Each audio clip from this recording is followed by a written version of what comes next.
Osnovu začneme tak, že si konec nitě připevníme páskou u nejvzdálenějšího kolíku, který vlastně je pohyblivý.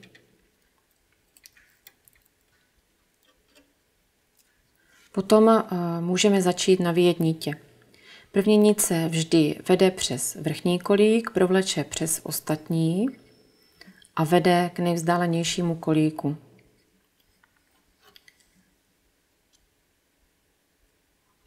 Na něj se omotá, proto aby zůstala nit napnutá.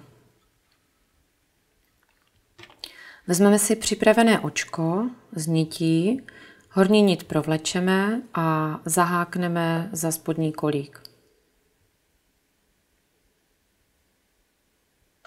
Tato část horní strany bude nepohyblivá.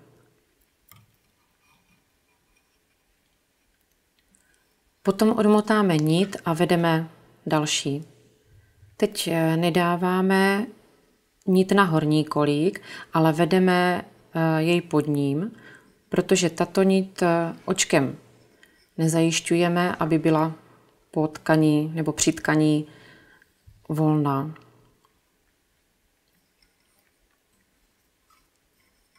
Zase provlékáme znovu přes ostatní kolíky a teď není potřeba omotávat, protože nevyměňujeme nit a vlastně jedeme zase přes horní stranu. Pokračujeme stejným způsobem přes všechny kolíky.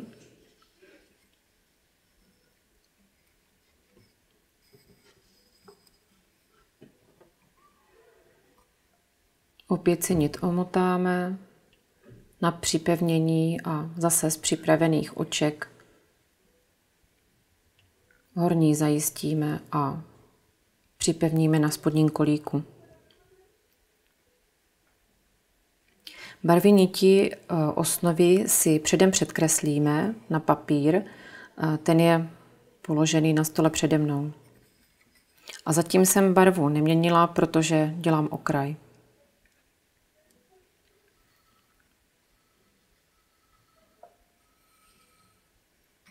Kdybychom provlékali všechny nitě jenom přes horní kolík, tak při tkaní by se nám nedala vlastně osnova provlékat, že by byla úplně pevná a tím pádem bychom nemohli vůbec nic utkat.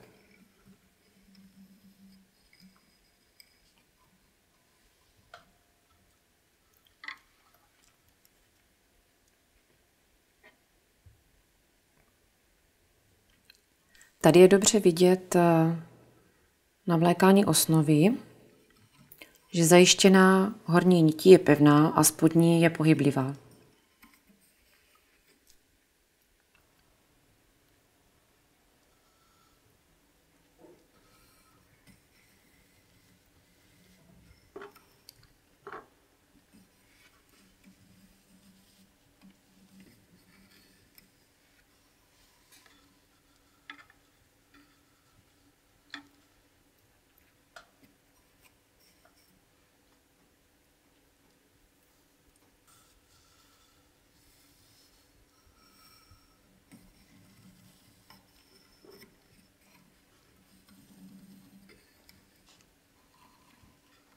Vlékání osnovy je sice taková zdlouhavá práce, ale potom je výsledek dobře vidět.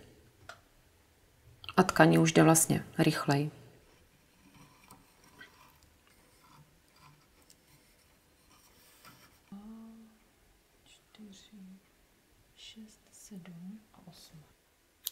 Pokud měním barvu příze, vždy si předešlou nit ustřihnu kousek od nejvzdálenějšího kolíku a navážu si další barvu. V tomto případě modrá je připravená.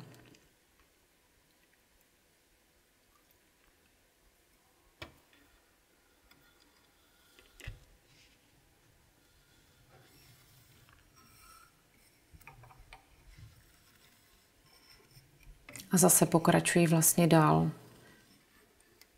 podle předkresleného motivu, který mám před sebou. V průběhu navlékání si dobře kontroluju, jestli mám opravdu barvy tak, jak mají být nahoře i dole správně, protože potom by výsledný vzor nebyl tak, jak ho člověk potřebuje. U tkaní si musíme vlastně vzor předkreslit tak, aby byl z jedné strany do poloviny stejný a potom zrcadlově obráceně ho navlékat. Takže potom obě poloviny stuhy máme se stejným vzorem.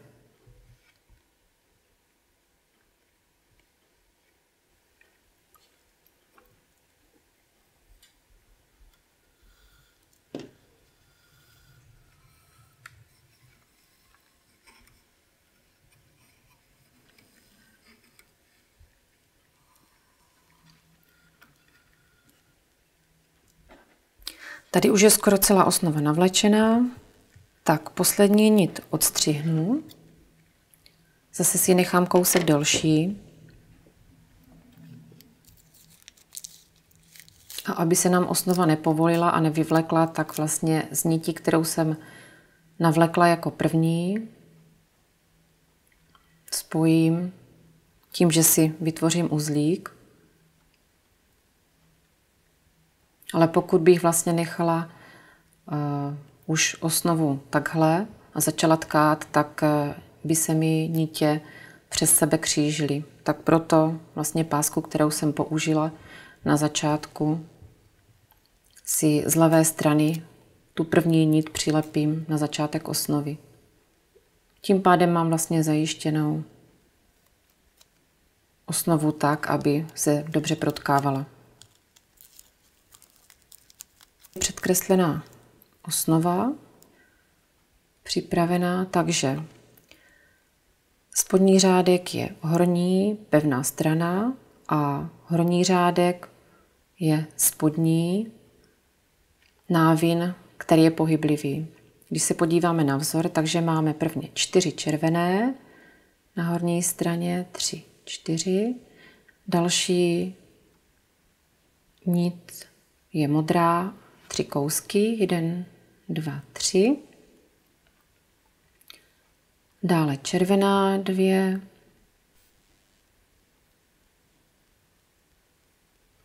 Žlutá 3. 1, 2, 3. Následuje 1 modrá a pokračuje další. Když se podíváme na spodní protkávání, tak máme na začátku 13 nití červených, 6, 8, 10, 13.